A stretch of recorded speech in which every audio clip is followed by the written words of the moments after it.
নমস্কার বন্ধুরা, কেমন আছেন সবাই? তুলির কথা আরও একটা নতুন ব্লগে আপনাদের সবাইকে স্বাগত জানাই। আজকে রবিবার, এখন বাজছে সকাল 9টা। সকাল থেকে বেশ একটু লেজিই লাগছে, কারণ আমার মেয়ে বলে সানডে ইজ ফান্ডে। তাই সানডে আমার তেমন কিছু করতেও মন যায় না, আবার কাজও থাকে অনেক বেশি। সারা সপ্তাহে যেগুলো হয় না সেই কাজগুলোও থাকে। কিন্তু সকাল থেকে তো কাজ করার তেমন উপায় নেই, কারণ সকাল থেকে বৃষ্টি পড়ছে, তাই কোনো কিছুতেই ঠিক আমেজ আসছে না। গোটা ছাদ জুড়ে জল, গাছে জল, এদিকে জল সেদিকে জল, একদম ওয়েদারটাই জলই জল। তাই আমার আর কোনো কিছু করতে ঠিক ভালোই লাগছে না, খালি মনে হচ্ছে বসে থাকি আর একটুখানি করে ঘুমিয়ে পড়ি। আজকে আমাদের টিফিন খাওয়া হয়ে গেছে, আর এখন আমি বানাচ্ছি মিড মর্নিংয়ে দুধ চা, কারণ চা আমার ভীষণ পছন্দের। সারাদিনই আমার মনে হয় এখন একটু চা খাই, তখন একটু চা খাই। এই যে চায়ের উপর সরটা পড়ে যায়, এটা দেখেই আমার মন ভরে যায়। আর আমার ছোটো যা বলে, দিদিভাই তুমি 2-4 বার চা খাও, দেখবে তোমার শরীর খারাপ করবে। আমি বলি সে হয় হোক, কিন্তু চা খাও আমি ছাড়ছি না। বেটুর পড়া হয়ে গেছে, উঠে এসে একটুখানি ড্রয়িং করছে। ক্লাসের হোমওয়ার্কটাও ছিল, আরও মাঝে মাঝে একটু ড্রয়িং করতে ভালোবাসে। আজকেও আঁকছে বি। আমি বললাম বিয়ের মুখটা পার্পল কালার হয় না, এটা ব্রাউন করলে ভালো হবে। ও বলল না, ও যেখানে দেখেছে সেখানে নাকি পার্পল কালারই ছিল, তাই ওইটাই করবে। ঠিকই আছে, বাচ্চাদের আঁকা যে কোনো কালার করলেই হলো, দেখতে বেশ ভালোই লাগছে, এঁকেও হচ্ছে সুন্দর। বাচ্চাদের কাজে আমাদের বড়দের একটু উৎসাহ দেওয়া উচিত, তাতে ওদের আগ্রহ আরও বেশি বাড়বে। তবে এই সমস্ত আঁকার থেকে ও কিন্তু সিনারিটা আঁকে অনেক বেশি ভালো। ওর হাতে সিনারি দেখতে অন্ততপক্ষে আমার তো ভীষণ ভালো লাগে। একা একটা আঁকা এমন করে, যেটা দেখলে আমি বুঝতেই পারি না যে এটা ও এঁকেছে নাকি ওর টিচার ওকে এঁকে প্র্যাকটিস করতে বলেছে। আবার একদিন এমনই আঁকে যেন মনে হয় যে কোনো রকমে ওটাকে এঁকে উদ্ধার করতে পারলে বাঁচে। একেবারেই বিচ্ছিরি। কী আর করা যাবে, বাচ্চার মন যেদিন যেমন হয়।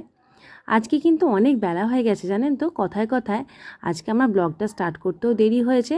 আর কীরকম যেন বললাম, ওই যে ঠিক কোনো কিছুতে আমেজ নেই। এই দেখুন পুরোটা আঁকা হয়ে গেছে, দেখতে কিন্তু বেশ ভালোই লাগছে। দুপুরবেলায় আমাদের খাওয়া দাওয়া কমপ্লিট। আজকে ঠিক খাবার ইচ্ছাও ছিল না। এতক্ষণে বৃষ্টিটা ছেড়েছে, তাই ভাবলাম ছাদটা একটুখানি ঘুরে আসি। হঠাৎ করে একটু বাচ্চাদের মতন করতে ইচ্ছা করছে। এতদিন বেটু করতো, ওর এবার কাশি একটু সর্দি হয়েছে বলে আর ছাদের জলটায় বেরোতে দিচ্ছি না।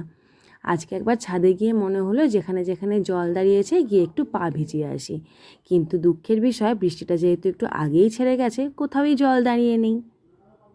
প্রথম কদিন বৃষ্টিতে ভাবছিলাম বোধহয় নিম্নচাপ হচ্ছে, কিন্তু এখন মনে হচ্ছে এটা নিম্নচাপ নয়, এটা অ্যাকচুয়ালি বর্ষা শুরু হয়ে গেছে। বর্ষার বৃষ্টি বলেই প্রতিদিন একবার করে হচ্ছে, আর যখন তখন বৃষ্টি নেমে যাচ্ছে।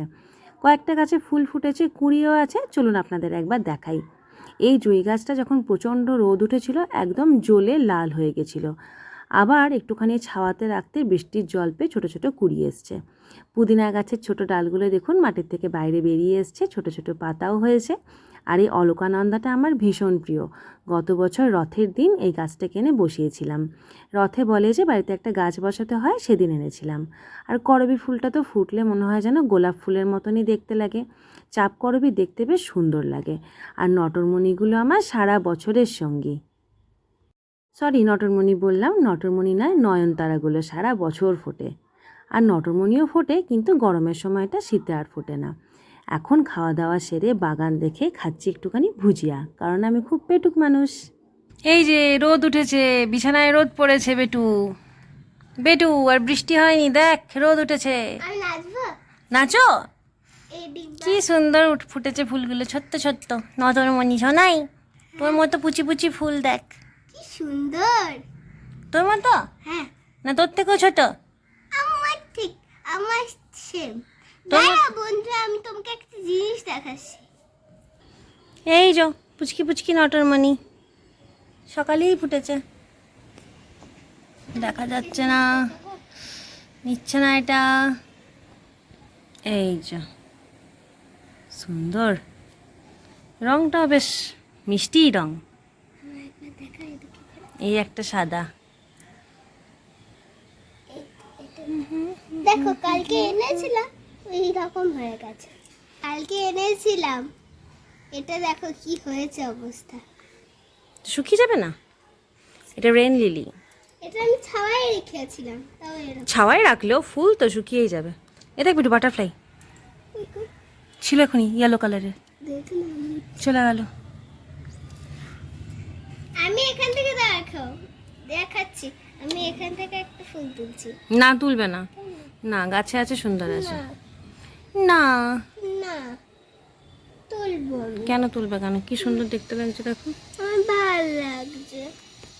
এই আমার জানলার এদিকটা পশ্চিম দিক তো, দুপুরের পরে রোদটা বিছানায় এসে পড়ে। শীতকালে বেশ ভাল লাগে, কিন্তু গরমকালে তো প্রচণ্ড গরম। এত গরম, এই বোতলটা এখানটায় ছিল, জলটা পুরো গরম হয়ে গেছে। বৃষ্টির পরের রোদ বিশাল জোর। এবার এই জানলা ফাল্লা বন্ধ করে দেবো, পর্দাটা দিয়ে দেবো, অন্ধকার হয়ে যাবে, ব্যাস ঘুমিয়ে পড়বো। শুবি রোদ্দুরে? না না না বাবা, চ ঘুমিয়ে পড়ি ননি। আমি গরম হয়ে যাবো। না তাহলে এটা বন্ধ করে ঘুমিয়ে পড়ি। হ্যাঁ চলো। আজকে রবিবারে আর কিছু স্পেশাল হোক আর না হোক, ঘুমটা কিন্তু বেশ জমিয়ে হয়েছে। সেই যে তখন ঘুমালাম আর উঠলাম এই মাত্র, এখন বাজছে 5:45। ঘুমটা তো ছাড়তেই চাইছিল না। মা এসে ডাকলো তাই, না হলে হয়তো বুঝতেই পারতাম না কখন ঘুম ভাঙতো কে জানে। আর মা একেবারে ঘুম ছাড়াবার জন্য চা আর বিস্কিট নিয়েই এসছে। বেটু ঘুমাচ্ছে পাশে, আর আমরা এখন গল্প করতে করতে খাচ্ছি একটু চা। আমাদের তো গল্প করার কোনো বিরাম নেই, আমরা সারা দিন চাইলে বকতেই পারি। আমার আর আমার মায়ের সম্পর্কটা ছোট থেকেই এরকম, বন্ধুর মতো। যেহেতু ছোট থেকে আমার বাবা নেই, আমার মা মনেই করেছিল যে বাচ্চাদের মানুষ করতে গেলে তাদের বন্ধু হয়ে থাকতে হবে। অতিরিক্ত শাসন করলেই কিন্তু বাচ্চারা হাতের বাইরে চলে যাবে। আর ঠিকই তাই, আমরা কিন্তু এখনও মায়ের বন্ধু হয়েই আছি। তা বলে যে শাসন করেনি এমনটা নয়, আমি তো ছোটোবেলায় মাকে প্রচণ্ড ভয় পেতাম। সব কথা বলতামও, গল্পও করতাম, আবার মা যেই গোল গোল ফ্রেমের চশমাটা পরতো, ভীষণ ভয় পেতাম আমি মাকে। এখন আমি নিজে মা হয়ে গেছি, তবুও মা যদি রেগে গিয়ে আমাকে কোনো একটা কথা বলে সেটা আমি শুনতে বাধ্য, কারণ আমি মাকে এখনও ভয় পাই। তো যাই হোক, কথায় কথায় একটু সন্ধেই হয়ে গেল। আজকে যেহেতু দুপুরের ভাতটা ঠিক করে খেতে ভালো লাগেনি, সন্ধেবেলায় ভাবলাম একটুখানি ভালো কিছু টিফিন বানানো যাক।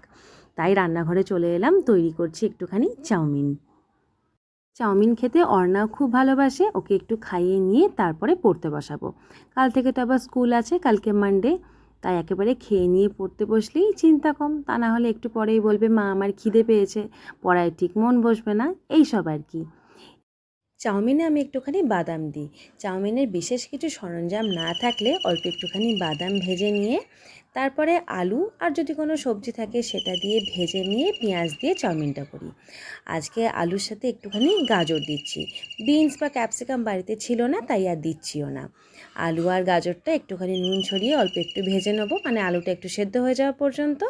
তারপরে পেঁয়াজ কুচি দিয়ে নাড়াচাড়া করে ভেজে নিয়ে সেদ্ধ করা চাউমিনটা, নুন দিয়ে সেদ্ধ করেছিলাম, দিয়ে জল ঝরিয়ে রেখেছি, তো সেদ্ধ করা চাউমিনটা তারপরে দিয়ে একটুখানি লবণ লাগলে লবণ, তা নাহলে একটুখানি চিনি, একটুখানি গোলমরিচের গুঁড়ো, এসব দিয়ে নাড়াচাড়া করলেই তৈরি হয়ে যাবে একদম সহজ পদ্ধতিতে তৈরি করা চাউমিন, যেটা আমরা ছোটো থেকেই খেয়ে এসেছি। কারণ বাড়িতে সবসময়তেই অনেক কিছু সরঞ্জাম থাকে না, তা বলে কি জিনিসটা রান্না করে খাবো না? তো এইভাবেই রান্না করব সহজ পদ্ধতিতে। এই রান্না করতে করতে আপনাদের আমার ছোটোবেলার আরও একটা গল্প বলি চলুন। আমি ছোটোবেলায় বিশেষ রান্না করতে পারতাম না, তবে মায়ের যদি শরীর টরীর খারাপ হতো, তখন আমি ধরুন স্কুলে পড়তাম, ক্লাস 7-8। তো মায়ের যদি শরীর টরীর কোনো কারণে খারাপ থাকতো, তাহলে একটুখানি ডিমের ঝোল ভাত কোনো রকমে কষ্টে শিষ্টে করতে পারতাম। সে ঝোল একদিকে, ডিম একদিকে, আলু একদিকে, এরকম ছিল ব্যাপার স্যাপার। যাই হোক না কেন, আমি, মা আর দাদা ভাই তো ভালো রকমই খেয়ে নিতাম, কোনো রকম অসুবিধা আমাদের হতো না। তবে ছোটোবেলায় যেটা অনেকেই পারে, বিশেষ করে মেয়েরা, এই আলু ভাজার আলু কাটতে বা টুকটাক এই চাউমিন, চিড়ের পোলাও এইসব বানাতে, তো এগুলো আমি একদমই পারতাম না। আর আমাদের সঙ্গে পাশের বাড়িতে আরও একটা মেয়ে থাকতো, যে আমার থেকে বয়সে ছোট হলেও এই সমস্ত কাজে সে ছিল ভীষণভাবে পারদর্শী। তো এই ব্যাপারটা নিয়ে আমি যে ছোটো থেকে কতবার মায়ের কাছে বকা খেয়েছি, যে এত বড় হয়েছিস এখনও পর্যন্ত আলু ভাজা কাটতে পারিস না। ইভেন আমার বিয়ের আগেও আমি কিন্তু আলু ভাজা একদম চিড়ি করে কাটতেই পারতাম না। আমার ভীষণ ভয় লাগতো যে এটা কাটতে গেলেই আমার আঙুলটা এখনই কেটে যাবে, রক্ত বেরিয়ে যাবে আর ভীষণভাবে জ্বলবে।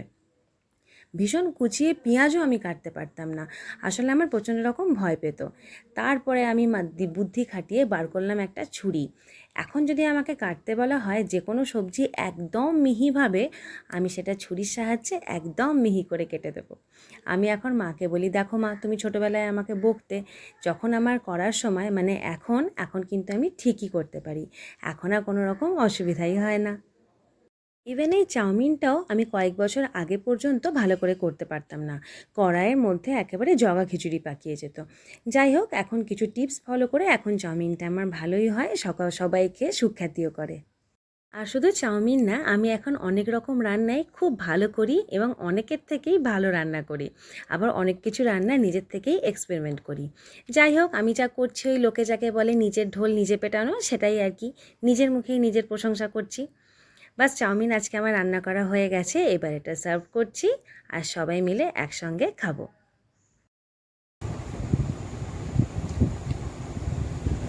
ভালো হয়েছে? ইয়ামি? ব্যাস, মেয়ের কাছ থেকে রিভিউটা পেয়ে গেছি, আর কি চাই? বাড়ির লোকের মনের মতন রান্না করতে পারলেই হলো, কি তাই তো? তো আপনারাও সবাই বাড়িতে এখন থাকুন, বাড়ির সবাইকার সাথে এনজয় করুন, আমিও বাড়ির সবার সাথে খাবারটা খেয়ে নিই। সবাই ভালো থাকবেন, সুস্থ থাকবেন, দেখা হবে পরের ভিডিওতে। আজকের মতো টাটা।